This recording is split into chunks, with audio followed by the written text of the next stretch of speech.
Hello, everyone. This is Mr. Informal back with another podcast. This is the Mr. Informal podcast 189. Yes, we are on the podcast 189, closing into 200. Excited for that. Nothing really exciting or nothing really happening for the 200. I wish there was, but nothing planned so far. So, what do we have here? But before we get to that, I just want to let you know I hope you are healthy. I hope you are safe. I hope you are enjoying life and certainly enjoying springtime. Yes, it's almost that time. And it's also after springtime, which is summer. Excited for that. And certainly, please do not forget to add my Instagram, Mr. Informal, MisterInformal, and then check out my website, mrinformal.com, mrinformal.com. So, what do we have for this podcast 189? Well, a lot of luxury brand. Well, topic number one: a lot of the luxury brands are suspending business in Russia. Number two, this war in Russia and Ukraine is certainly creating a supply chain issue. Number three is more consumers actually prefer physical gift cards. And then last but not least is fashion trends. Is there really a fashion trend right now? I don't think so. No one seems to know what's going on in the fashion world, and so there's this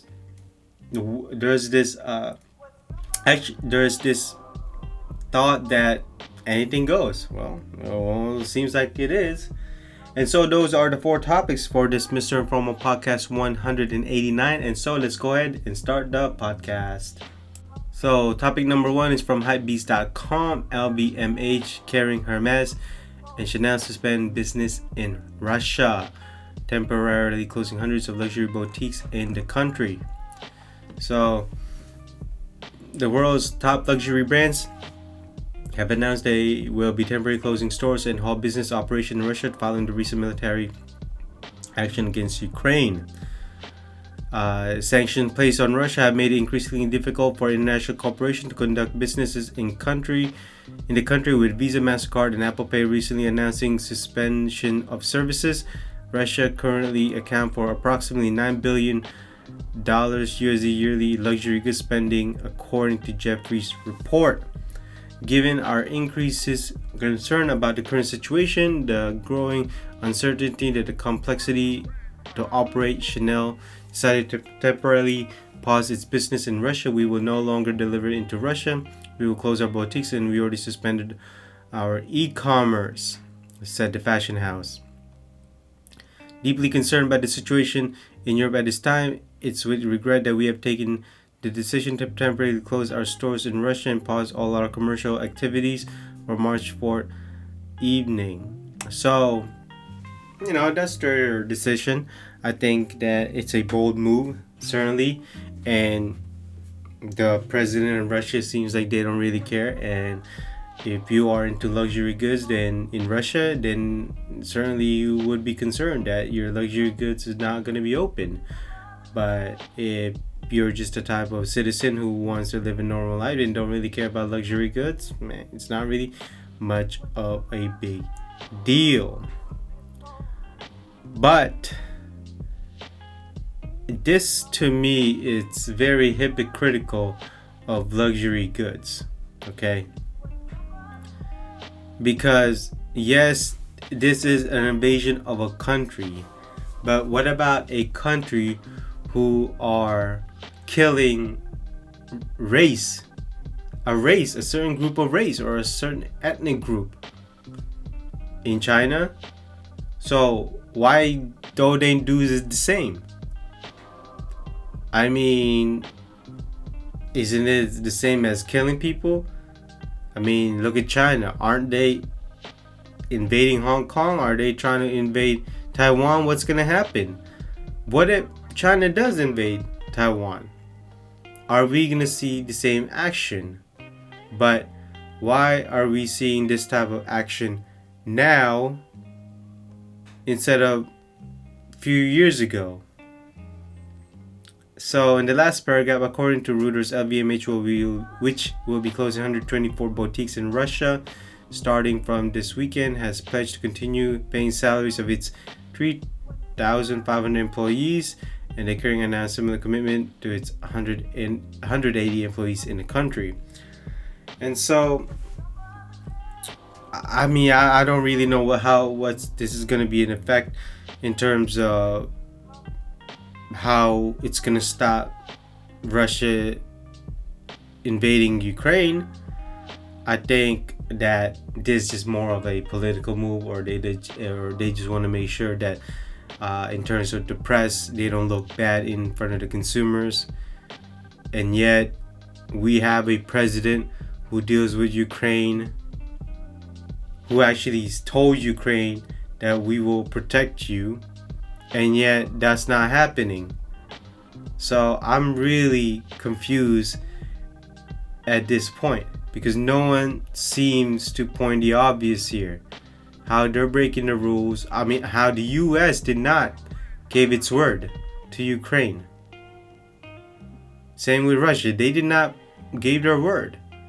So everyone's just trying to make sure that they don't look bad in front of the press, especially in front of people. On to topic number 2. From Retail Dive, Russia's invasion of Ukraine throws another wrench into supply chains. So, Russia invasion Ukraine this week threatens to further upend international supply chains, still reeling from the coronavirus pandemic and other disruptions, experts say. Growing list of companies are halting operations in the region in response to the escalating conflict. AP Mahler will refrain from calling any ports in Ukraine until further notice. And FedEx and UPS suspended services in and out of the country. The attack on Ukraine and Western sanctions on Russia could prompt key materials costs, increased demand, volatility, logistics, and constraint in cybersecurity breaches, according to Gartner analyst. So I'm trying to understand. I mean, is it just oil and natural gas that we're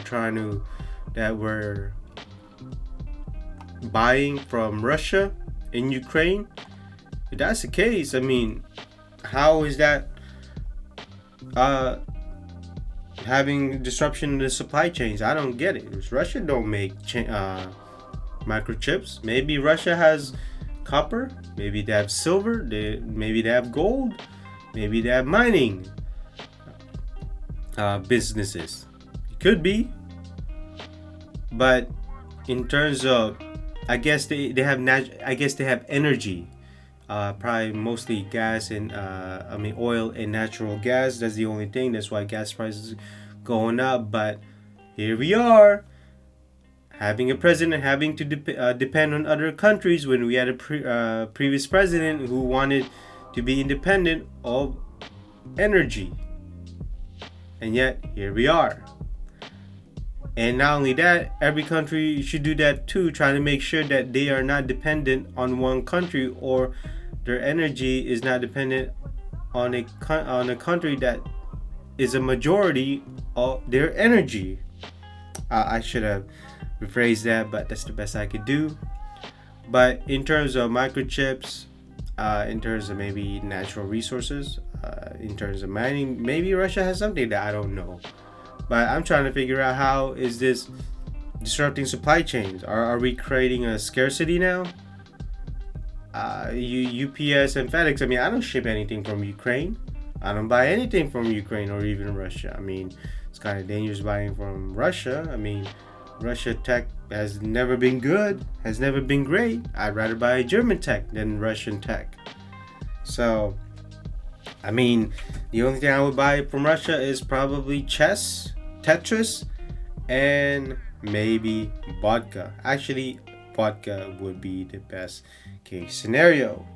But other than that, what are these supply chains that I'm missing here? I don't get it. Are we looking into something that I don't know? Maybe a conspiracy theory? Well, whatever it may be, for some reason, all I know is oil and natural gas is certainly the biggest thing that is coming out of Russia, because here in the US, all gas prices going up, and so we just have to make sure that we don't depend on one country having a majority of our energy. On a lighter note, third topic from retaildive.com, consumers prefer physical gift cards despite digital growth. That is interesting. Physical gift cards are still preferred by slightly more than half, 50% of consumers, according to new studies from payments company Fezzery, despite the rise of digital cards. But as just the coronavirus pandemic has sped up broader payments innovation, it's fueled the rise of digital gift cards over the last years. 40% of consumers polled said they bought more digital gift cards than physical ones. The 2019 study had found 53% of consumers had purchased physical gift cards compared to 27% who bought digital ones. About 37% have stored a gift card on a mobile app, and 1/3 load gift cards they receive into their mobile wallet. Deserves new studies found consumers' awareness of storing gift cards on mobile apps has grown. 51% they have this option compared to only 25% who said this in 2019. See, this is why I'm not a fan of putting my gift cards into these digital wallets, because you never know. What if you get hacked? What if you lose your phone? I mean, a phone can get easily hacked. Doesn't matter what device you have. Also, physical, yes, I can lose my physical gift card too. I understand that. But the risk to me is much higher losing my gift card on a phone than me losing a physical gift card. Physical gift card, if I forget it, hey, I forget it at home. But if I lose it on my phone, what if my phone suddenly breaks? What if it doesn't turn on? I'm screwed. It doesn't matter if I have an account or not. What if I lose my password? Anything could happen these days. So I am not surprised that more consumers are preferring digital gift cards because physical gift cards. Consumers prefer physical gift cards than digital ones. Also, digital gift cards can be taken away at any moment based from these brands. You never know. Again, these brands could be get out of business. But then again, that could also apply to physical gift cards. Also, physical gift cards can make great presents. You know, you just wrap it up, you give it to a birthday or a Christmas, and then you're set. It's just real easy. Also, kids love playing with these cards. You never know. They like having these card collections. I'm not sure if that is true for adults, but then again, a great design is a great design. Now, don't get me wrong, I still think that digital gift cards will still be on the rise, but the physicality of touching a gift card is definitely a grateful gift. Certainly something that to be cherished. Also, especially when you get it as a gift, it's really nice instead of just not being surprised. That's one of the best thing about giving a gift is you are surprised. You don't know what you're getting. But if you get a digital gift card, well, you already know what you're getting, so the surprise effect of it is not there. I mean, I'm just surprised by these things, but at the same time, it's not surprising too. Also, if you go to different stores, they have different types of physical gift cards designs. Also, I do know that there are some gift cards that are even limited edition. You'll be surprised that there are collectors of gift cards, even if they do not have a balance. But this is certainly great. It reminds me of physical notebooks compared to digital notebooks. Physical notebooks still reign supreme on my end, and a lot of people seem to agree too. And so, hey, we'll see what the future of gift cards will hold. On to the last topic. This one has no source. It's just basically from what I have observed. So, fashion trends. No one really knows. I thought I knew based on multiple blogs, based on multiple sources that I have been looking over the past month. So far, I have not seen any. All I know is it seems to be everything's opening up. Everyone's buying something that they want to travel with. Maybe they need a luggage bag or something new wardrobe. I mean, that's the only thing I can think of. But other than that, in terms of the fashion trends alone, there's nothing. There's no one trend that I am seeing in the fashion world. Whether it be denim, whether it be jackets, whatever it be, nothing is trending. Now, maybe that could change in the month or two, especially when the spring and summer is finally here. But so far, that is not holding any ground. I'm not sending any momentum or even sensing any type of momentum here. Maybe the world of fashion runways is just slowly coming on again, and so we'll see what they bring to the world of fashion. But so far it has just been really slow. I do think that every brand is trying to prepare. Also, people are just heading back to work in the office, and so that's happening slowly and surely. There's still work from home, but certainly that's still happening. I know people in the world are probably planning their vacation. Again, I just said that earlier, so we'll see. In terms of shoes, again, nothing really happening. Accessories, nothing happening. Clothing, could be shorts, t-shirts, nothing really happening. The leisure wear, well, I mean, that's still going to continue, but it's not the biggest trend right now. Again, it's nothing really happening. Maybe the consumers are saving money. Maybe the consumers have way too many clothes. Maybe the consumers need more clothes because they gain weight over the pandemic. I don't know. I mean, I'm just trying to think of something to watch over or maybe observe, but I haven't seen anything.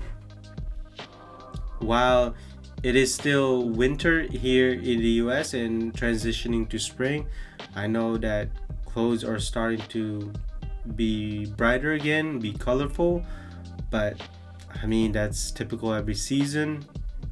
I know that in the past 2 years, it's always been a leisure wear that was the biggest trend, but right now, I don't really know what's the trend. Maybe the trend could be t-shirt, screen